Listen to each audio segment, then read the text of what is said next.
Jadi adik-adik sekalian, kita memperingati Isra dan Mi'raj ini, walaupun masanya sudah lama, walaupun jaraknya sudah lama, sebagian dari peristiwa itu menjadi catatan sejarah, tetapi peristiwa Isra dan Mi'raj itu memberikan pesan yang sangat kuat kepada kita, bagaimana membina dan membentuk spiritual dan keimanan melalui peristiwa Isra dan Mi'raj itu. Dari sanalah dibentuk dan membina spiritual kita untuk meningkatkan keimanan kita. Nah, bagaimana caranya peristiwa Isra dan Mi'raj ini bisa membentuk spiritual kita? Yang pertama, pesan Isra dan Mi'raj itu adalah melalui media salat. Kenapa Nabi di Isra dan Mi'rajkan oleh Allah? Apa tujuannya? Untuk menjemput perintah salat. Bayangkan adik-adik, Allah panggil langsung. Kalau perintah yang lain itu tidak, puasa tidak, zakat tidak, haji tidak, yang lain tidak, tetapi salat itu langsung Allah panggil Nabi Muhammad untuk menghadap beliau. Adik-adik di sini siapa yang sering dipanggil kepala sekolah? Siapa? Tidak ada ya? Kalau dipanggil ibu guru? Sering ya? Siapa itu yang sering dipanggil? Isan. Saya waktu sekolah kalau dipanggil oleh Buya itu senang sekali. Kalau dimarahi oleh guru senang sekali. Dimarahi oleh guru senang saya itu. Dipanggil oleh Buya berulang-ulang dalam ruangan dia itu senang sekali. Walaupun saya kena marah. Karena hati kita memang ikhlas kepada guru-guru kita. Tidak ada dongkol. Tidak boleh dongkol kepada ibu guru. Karena ibu guru dan bapak guru itu adalah orang tua yang kedua. Kalau orang tua kita, ayah dan ibu yang melahirkan kita, tapi yang mendidik kita, yang membina rohani kita itu adalah guru-guru kita. Oleh karena itu, dia sama dengan orang tua. Nah, siapa kira-kira yang sering dipanggil ibu kepala sekolah? Isan. Tidak ada? Ada? Bagaimana perasaan adik-adik semua kalau dipanggil ibu kepala sekolah? Senang. Tiba di dalam itu dimarahi ibu guru senang? Luar biasa. Dimarahi ibu kepala sekolah karena kita nakal senang kan? Baru kali ini saya mendengar. Di MTSN ini ada yang seperti ini. Dipanggil oleh Pak RT, pernah? Tidak pernah, ada di sana-sana pernah. Dipanggil Pak RW? Dipanggil Pak Camat? Dipanggil Pak Bupati?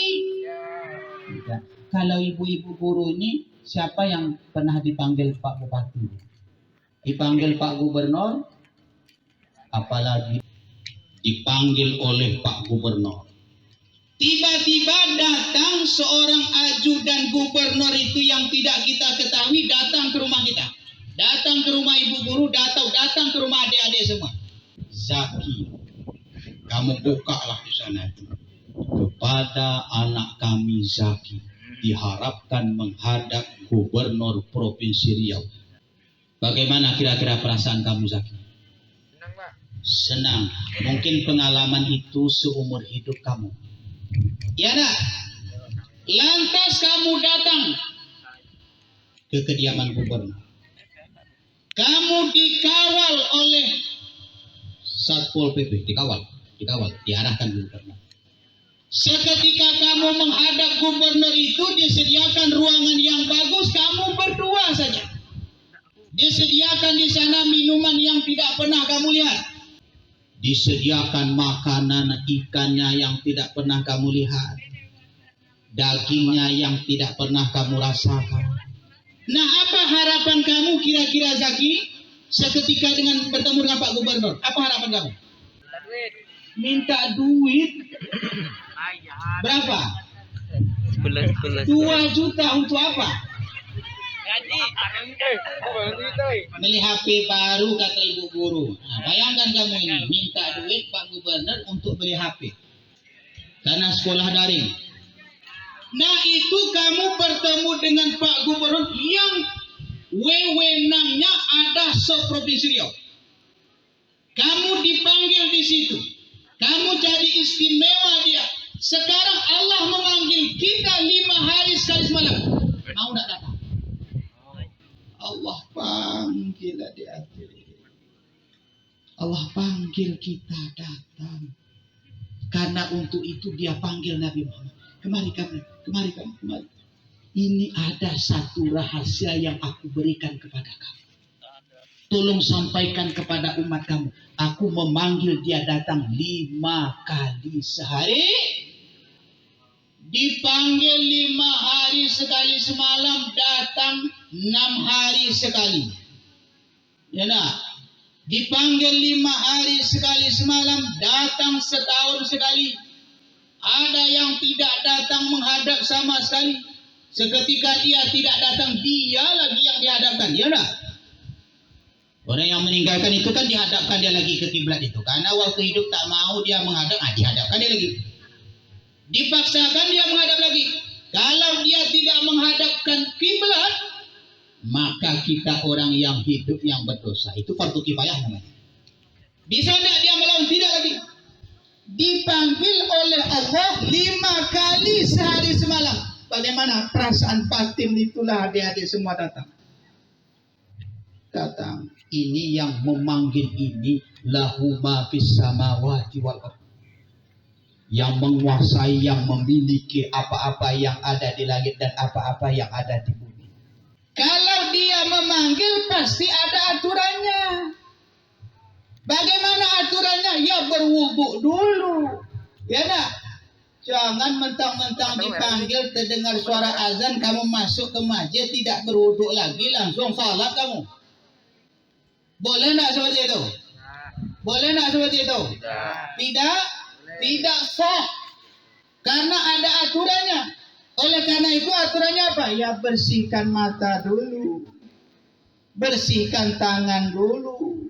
Bersihkan kaki dulu. Bersihkan telinga dulu. Ya itu kan aturannya. Yang harus kita perhatikan. Kalau kita tiba-tiba nyelonong saja tanpa mengikuti aturan, kita diusir. Kamu siapa? Saya dipanggil Pak Gubernur, Pak diundangnya, Pak ini undang, udah keluar aja. Kenapa Pak? Kenapa kan kita tidak ikut aturannya? Bisa nggak adik-adik merasakan itu? Waktu kita mengerjakan salat, kita adalah dipanggil oleh Allah. Bahkan ada waktu khusus di luar 5 waktu itu Allah. Siapa kira-kira yang sudah merasakan dia dipanggil oleh Allah? Tunjuk tangan. Tunjuk tangan. Apakah adik-adik semua merasakan bahwa adik-adik diundang? Tidak. Nah, itu namanya kita mengubah paradigma. Cara kita memandangnya yang kita ubah. Kalau selama ini seperti itu, terasa berat, maka kita pandang bahwa ini adalah undangan Allah. Nah, salat pun ada aturannya, tidak sembarang juga. Orang yang tidak mengikuti aturannya, maka salatnya tidak sah. Kalau salatnya tidak sah, maka ibadahnya tidak diterima. Kalau ibadahnya tidak diterima, maka tidak Allah tempatkan dia ke dalam surga. Dan kita ini harus tahu juga. Adik-adik saya tanya ini. Kalau kita jadi makmum, Zaki ini jadi imam. Yang lain jadi makmum. Tiba-tiba Zaki ini salah dia membaca Al-Fatihah atau membaca ayat. Bagaimana cara kita menegurnya? Satria. Andaikan kamu menjadi makmum, imam kamu salah dalam membaca ayat, apa yang kamu lakukan? Karena salah ayat, biasanya yang di belakang imam itu mengulang ayat yang salahnya itu. Kalau dia tinggal Al-Fatihah, Kalau tinggal Al-Fatihah, tak ada Ustaz. Tak pernah mengalami Ustaz. tak pernah mengalami. Jadi yang kamu pikirkan yang kamu alami saja. Jadi alami dulu baru kamu cari hukumnya gitu. Ya kalau seperti itu harus ada kasus terus itu. Ada kasusnya baru kamu cari hukumnya. Zaki. Kalau ki imam itu salah dalam membaca, kita selaku makmum standar fikih apa yang kita lakukan? Kita ucapkan subhan. Kalau perempuan bagaimana? Tepuk tangan. Nah, ini terjadi kasus. Salatnya salat Idul Fitri. Saya ada di situ. Tapi saya safnya di belakang, Dede.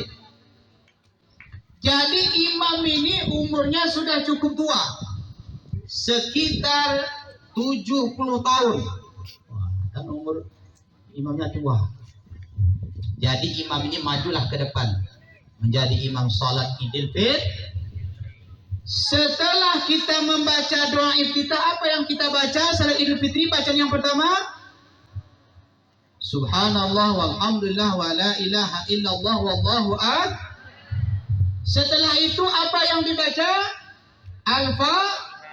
Setelah itu dia baca surah. Bagus rakaat yang pertama.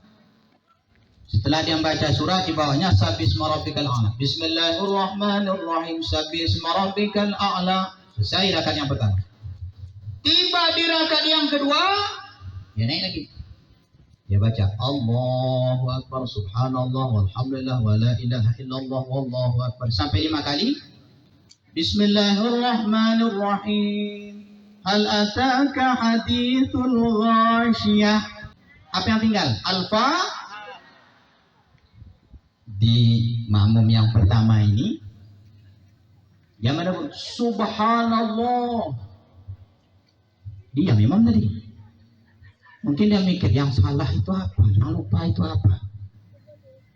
Dia ulang lagi. Bismillahirrahmanirrahim. Hal ataka hadithul ghashiyah. Subhanallah. Subhanallah lagi kan? Diam lagi imam. Yang ketiga dia ulang lagi. Bismillahirrahmanirrahim. Hal ataka hadithul ghashiyah. Subhanallah. Lah 3 kali diingatkan subhanallah. Yang imam tadi tegak juga lagi. Di kali yang keempat dia baca lagi. Bismillahirrahmanirrahim. Hal ataka hadithul ghashiyah. Karena mungkin sudah 3 kali tidak ingat juga imam. Di saf yang pertama ini langsung ada makmum yang mengucapkan Al-Fatihah tinggal. Baru dia membaca Bismillahirrahmanirrahim. Alhamdulillahirabbil alamin. Bagaimana hukumnya? Sah nak salat makmum tadi? Tidak. Kenapa tidak sah? Karena dia mengucapkan kata-kata di luar bacaan sah. Kenapa dia mengucapkan kata itu? Karena dia tidak tahu tuntunan menegur seketika terjadi kesalahan Yang imam tadi lega. Alhamdulillah. Padahal jawaban kamu tadi benar. Kamu yang tidak pede. Benar itu. Tapi subhanallah dulu. Kalau dia lupa tidak apa-apa. Kita ingatkan apa yang dia lupa. Iyyaka na'budu wa iyyaka nasta'in. Di ayat selanjutnya dia lupa. Kita sambung ayat. Tapi di dalam hati niatkan zikir. Kalau kita tidak niatkan zikir, maka tidak sah. Kalau kita tidak niatkan zikir, maka bacaan itu menjadi bacaan di luar salat. Ya kan zikir? Sengaja aku akan zikir. Baru subhanallah. Atau di mana ayatnya di situ kita tunjukkan. Nah, adik-adik serta majelis guru rahimakumullah. Jadi kita harus memahami bahwa salat yang 5 waktu itu adalah undangan Allah kepada kita untuk kita datang menghadap. Oleh karena itu dalam kajian fikih usahakan rajin, terbuka hati kita untuk datang. Tiba di situ, apa yang ingin kita sampaikan, kita sampaikan. Karena salat itu salah satu cara kita dalam bermunajat. Apalagi di tengah malam. Isra Mi'raj itu kenapa di tengah malam? Kenapa tidak di siang hari? Karena malam itu yang kedua adalah waktu bermunajat. Munajat itu apa bahasa kita? Si Zaki berbisik dengan temannya itu. Ruben, kamu berbisik dengan teman kamu, tapi orang lain tak mendengar. Itu bagian dari munajat. Kita bermunajat kepada Allah, kita sampaikan apa yang ada di dalam hati kita. Mata kita tutup, mulut kita kunci untuk berbicara. Tapi yang berbicara pada waktu itu adalah perasaan kita. Luar biasa. Luar biasa waktu yang Allah siapkan itu sebagai media. Kalau adik-adik tidak merasakan, cobalah rasakan. Bangun agak 10 kali saja, 20 kali saja, 30 kali, tapi awal-awal berat. Tapi setelah itu pasti terjadi perubahan pada batin adik-adik, pada ruhaninya.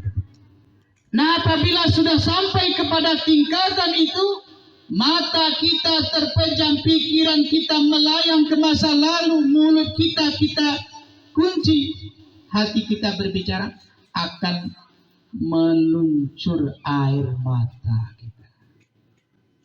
Air mata itu sangat mahal di sisi Allah.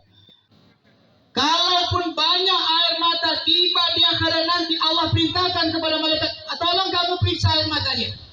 Ya, kamu pernah menangis? Pernah. Kenapa? Tak dikasih orang tua uang jajan? Rina namanya. Kalau Rina itu kaya. Mudah-mudahan nanti ke depan itu hidup kamu senang sesuai dengan nama kamu, karena nama itu doa. Maka Allah perintahkan kepada malaikat, tolong kamu periksa air mata Rina. Periksalah air mata. Yang dilihat di situ air mata kecewa saja. Tidak ada air mata bahagia. Ini banyak ya Allah, ini banyak air mata. Sewaktu diperiksa, bukan ini. Tapi ada air matanya yang walaupun sedikit diperiksa mereka. Ini ada ya Allah. Air mata sedikit. Hanya sekedar di pelupuk mata. Coba kamu periksa apa judul air matanya. Dia takut karena Allah. Nah, ini dia orang yang saya cari. Oleh karena itu berikan dia bantuan, berikan dia naungan di padang mahsyar itu. Sama seperti adik-adik sekarang. Matahari sedang terik, kemudian diberikan bantuan. Bantuan ini berupa apa? Berupa tenda. Bayangkan kalau di sana nanti manusia itu disidang di padang mahsyar, dikumpulkan di sana dan menunggu sekian lama jarak matahari begitu dekat dengan manusia. Tapi orang yang berlinang air mata karena takut kepada Allah, karena menyesali apa yang dia lakukan, menyakiti guru, menyakiti orang tua, dan seterusnya. Maka Allah berikan bantuan kepada dia di saat di padang mahsyar, yang tidak ada bantuan naung, payung kalau bahasa kita, kecuali Allah berikan payung kepada orang yang seperti itu. Nah, sewaktu Zaki ini diperiksa air matanya, banyak air mata buaya. Periksa, ini banyak ini air matanya. Walaupun air matanya banyak, bahkan 2-3 ember kamu tumpahkan, tapi bukan karena takut kepada Allah, maka itu tidak ada makna. Jangan pula kamu buat-buat pula. Tak bisa menangis, kamu buat-buat pula menangis. Tak bisa dibuat-buat itu. Jadi di malam hari itu adalah media yang Allah siapkan untuk membentuk rohani kita. Siapa yang paling nakal? Kalau kamu nakal, silahkan kamu bangun malam hari 2 malam saja awalnya dulu. Kalau kamu bisa bertahan seminggu, akan terjadi perubahan besar dalam hidup. Akan terjadi perubahan besar pada mentalmu.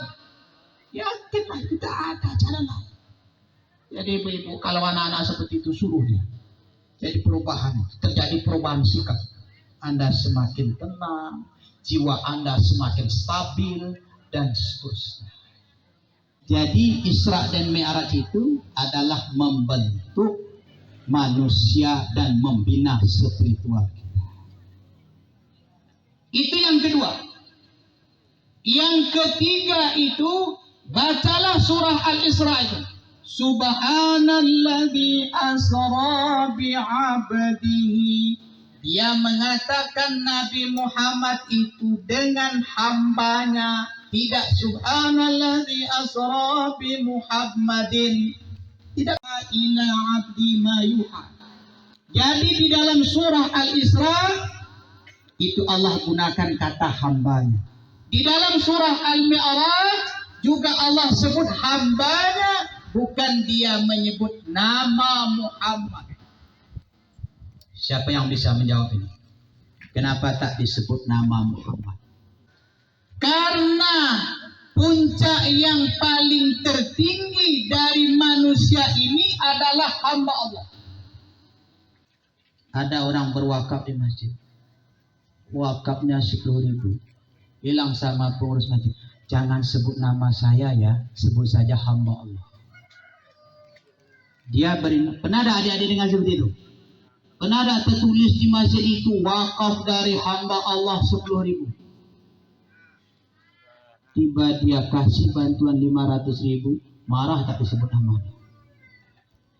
Tolong tulis nama saya ya. Tapi seketika 5.000, tolong tulis dari hamba Allah. Apa? Jangan-jangan ini pula hamba Allah? Bukan hamba yang seperti ini yang dimaksud di dalam surah Al-Isra, dalam surah An-Najm tadi. Pak Madadi, nanti ada 3 ciri al-hamba.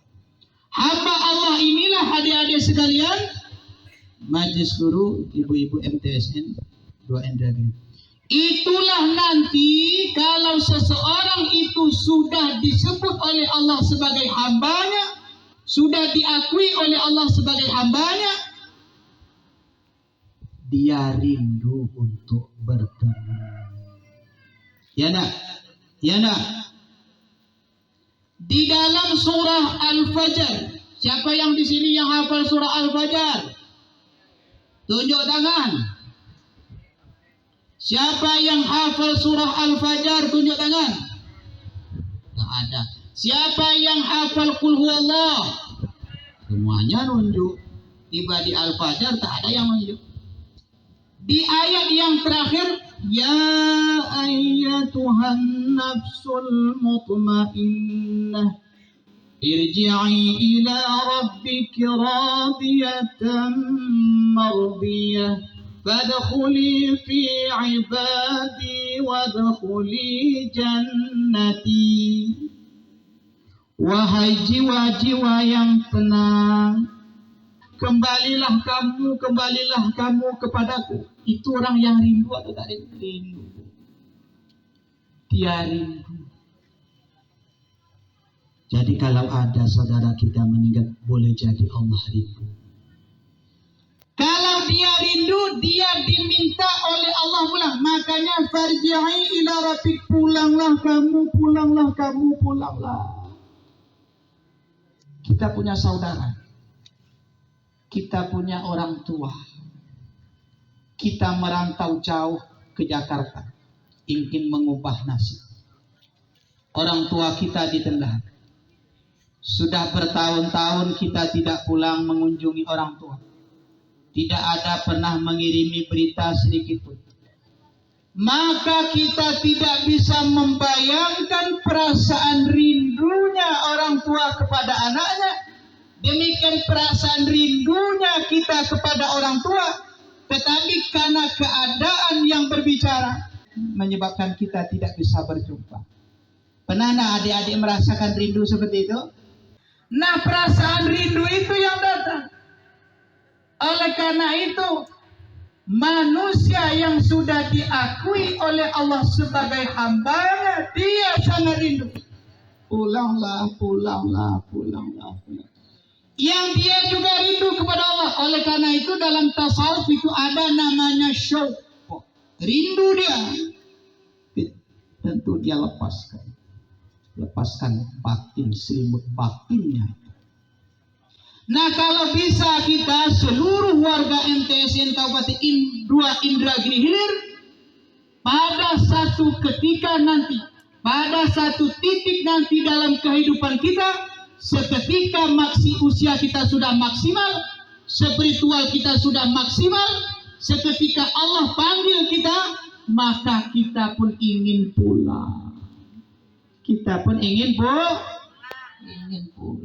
Kalau tidak ingin pulang, nah itu ditarik-tarik oleh malaikat. Dihempaskan oleh malaikat. Orang menyuruh pulang, dia tak mau pulang. Walaupun Allah tidak suka melihatnya. Itu makna hambanya yang dilambangkan dalam surah Al-Isra dan dalam surah An-Nahl. Orang yang diakui oleh Allah sebagai hambanya, dia akan memberikan ma'unah dan inayah di dalam hidupnya. Dialah Nabi Muhammad. Allah berikan inayah, Allah berikan ma'unah. Ada sesuatu yang di luar jangkauan hukum sebab akibat, Allah berikan sesuatu yang luar biasa kepada. Oleh karena itulah maka keyakinan inilah yang tidak boleh bergeser di dalam hati kita, adik-adik. Ya, yakinlah bahwa Allah itu ada. Yakinlah bahwa Allah itu sangat kasih dan sayang kepada kita. Yakinlah bahwa Allah akan yang memberikan yang terbaik kepada kita. Jika kita memantaskan diri kepadanya dengan menjadi sebagai hamba. Kalau kita ingin menjadi hamba Allah, datang panggilannya dia. Jangan malas, ya. Keberhasilan adik-adik 5 tahun, 10 tahun, 15 tahun, 20 tahun yang akan datang itu ditentukan bagaimana sikap adik-adik semua pada hari ini. Pada hari ini mulainya. Jangan kamu bercita-cita berhasil yang akan datang kalau tidak pernah kamu siapkan hari ini.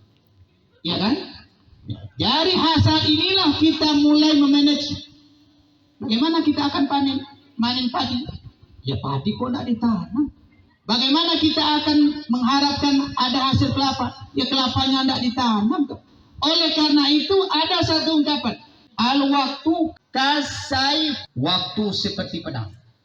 Apa fungsi pedang memotong? Dipotong.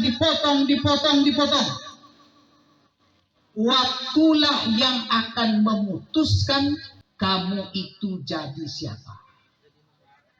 Waktulah yang akan menentukan kamu akan menjadi seperti apa. Dan itu kamu mulai dari detik ini. Jika kamu tidak pernah mempersiapkan kesuksesan itu, maka waktu yang akan memutuskan kamu tidak akan pernah jadi orang sukses. Sama dia al-waktu kasai. Bukan seperti perpatah dari barat itu. Waktu adalah uang. Dalam Islam waktu itu adalah ibadah. Ibadah itu bermata dua dia. Nilainya dapat di dunia, kita ambil di dunia, dan dapat juga balasan di akhirat. Tapi kalau waktu adalah uang, manfaatnya hanya untuk dunia saja, tidak ada untuk akhirat. Jadi kesimpulannya, bahwa Isra dan Mi'raj itu adalah membentuk spiritual kita dengan mendekatkan diri kepada Allah melalui salat malam, waktu tengah malam itu, dan meningkatkan kualitas kita sehingga kita diakui oleh Allah sebagai hambanya. Jika kita sudah diakui oleh Allah sebagai hambanya, Allah akan senantiasa memberikan ma'unah dan pertolongan kepada kita yang di luar dugaan dan hukum sebab akibat. Ini saja mungkin adik-adik yang dapat saya sampaikan pada kesempatan ini. Mudah-mudahan bisa kita pahami dan kita resapi di dalam kehidupan kita. Terlebih dan terkurang saya mohon maaf. Wabillahi taufiq. Wassalamualaikum warahmatullahi wabarakatuh.